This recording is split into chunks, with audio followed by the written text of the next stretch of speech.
ఓం శ్రీమాత్రే నమ. లలితా సహస్రనామ పారాయణలో భాగంగా ఈరోజు అమ్మవారి నామం 294వ నామం, 5 అక్షరాల నామం భువనేశ్వరి. ఈ నామంతో అమ్మవారికి నమస్కారం చేసుకునేటప్పుడు భువనేశ్వరి అని మహా అని చెప్పుకోవాలి. చతుర్దశ భువనాలకు ఈశ్వరి అమ్మవారు, అందుకే ఆవిడ భువనేశ్వరి. భువనాలు 14 ఉంటాయి, వీటినే చతుర్దశ భువనాలు అంటారు. ఈ చతుర్దశ భువనాలనే మనలోని ప్రజాస్థితులను తెలిపే వివిధ లోకాలుగా సంకేతిస్తారు. ఆ వివిధ ప్రజాస్థితులలో అంతర్యామితత్వం వహించేది కూడా అమ్మే అని ఈ నామానికి అర్థం చెప్పుకోవచ్చు. భూ అంటే పుట్టుకకు, వన అంటే వనాలకు జలాలకు, ఈశ్వరి అధినాయకురాలు, ఇది ఇంకొక అర్థం. ప్రపంచం, లోకం, భూమి, స్వర్ణం, ప్రాణి, నీరు, జలం, ఆకాశం అని అర్థం. 14 లోకాలకు ఈశ్వరి కాబట్టి ఆవిడ భువనేశ్వరి. ఇవి 2 రకాలుగా ఉన్నాయి, అధోలోకాలుగా 7, ఊర్ధ్వలోకాలుగా 7. ఈ అధోలోకాలు 7 ఏంటంటే అతల, వితల, సుతల, తలాతల, రసాతల, మహాతల, పాతాళాలు, ఇవి అధోలోకాలు. అట్లాగే ఊర్ధ్వలోకాలు కూడా 7 ఉన్నాయి. అవేంటంటే భూలోక, సువర్లోక, భువర్లోక, మహాలోక, జనలోక, తపోలోక, సత్యలోకాలు. వీటన్నిటికీ అంటే ఈ అధోలోకాలు 7, ఊర్ధ్వలోకాలు 7. ఈ 14 లోకాలకి, చతుర్దశ భువనాలకి ఈశ్వరి కాబట్టి ఆవిడ భువనేశ్వరి. జలాది దేవత కాబట్టి భువనేశ్వరి హ్రీంకార స్వరూపం కలిగింది. హ్రీంకార మంత్ర రూపం కలిగినటువంటి పరమేశ్వరి భువనేశ్వరి.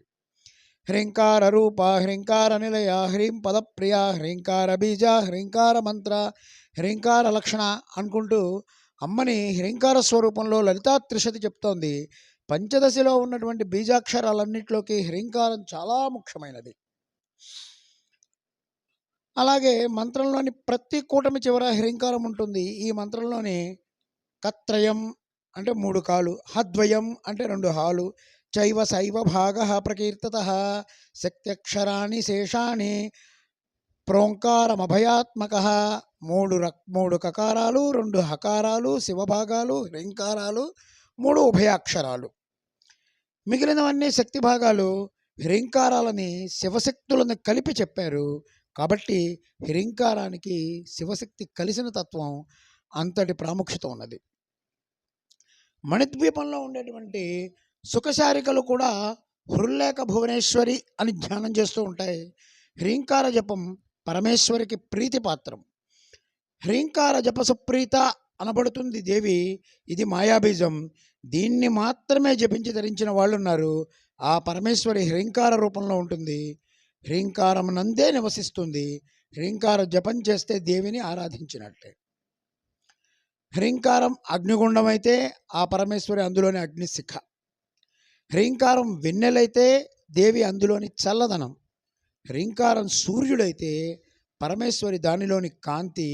హ్రీంకారం మేఘమైతే అమ్మ దానిలోని మెరుపు తీగ. భువనేశ్వరి దేవిని ప్రాతకాలంలో భైరవిగాను, సాయంత్రం పూట పార్వతిగాను ఉపాసించాలి. భువనేశ్వరి అంటే సృష్టిని పరిపాలించేటువంటి స్వరూపం. ఆమె స్వయంగా విశ్వం. ఆమె విశ్వాత్మ అన్ని జీవులలో కూడా నిండి ఉంటుంది. దశమహావిద్యల్లో 4వ అవతారంగా భువనేశ్వరిని ఆరాధిస్తారు. రావణాసురుడితో యుద్ధం ముందు రాముడు భువనేశ్వరి ఆరాధనే చేశాడు. చతుర్దశ భువనాలకు అధినాయకురాలు, మనలోని పరిస్థితులను తెలిపేటువంటి వివిధ లోకాలకు అధినాయకురాలు, పుట్టుకకు జలములకు అధినాయకురాలు అని ఈ నామాలకు అర్థం చెప్పుకోవచ్చు. ఈ నామమంత్ర జపం వల్ల ఆటంకాలు తొలగిపోతాయి, అవరోధాలు, చికాకులు తొలగి ఆరోగ్యం, సంపద, ఆనందం కలిగిస్తూ ఉంటుంది. అధికారం పొందాలి అనుకునే వారికి ఇది చక్కటి ప్రయోజనం కలిగిస్తుంది. భయాన్ని తొలగిస్తుంది. శత్రువుల నుంచి రక్షించమని కోరుకొని నిత్యం ధ్యానిస్తే శత్రుభయం, ఆస్తి వివాదాలు తొలగిపోతాయి. భూమిపైన జీవులను రక్షించి ఇహలోక సౌఖ్యాలు, పరలోక మోక్ష మార్గాన్ని సూచించే స్వరూపం భువనేశ్వరి. ఈ నామం లలితా సహస్రనామంతో సంపుటీకరణ చేయడం వల్ల అనేక సమస్యలు తొలగి సుఖశాంతులు కలిగిస్తుంది. ఈ నామం నిత్యం జపస్మరణ చేస్తూ ఉంటే వారికి కనీస అవసరాలకు లోటు లేకుండా పోషిస్తూ ఉంటుంది, ఉపాధి కలుగుతుంది.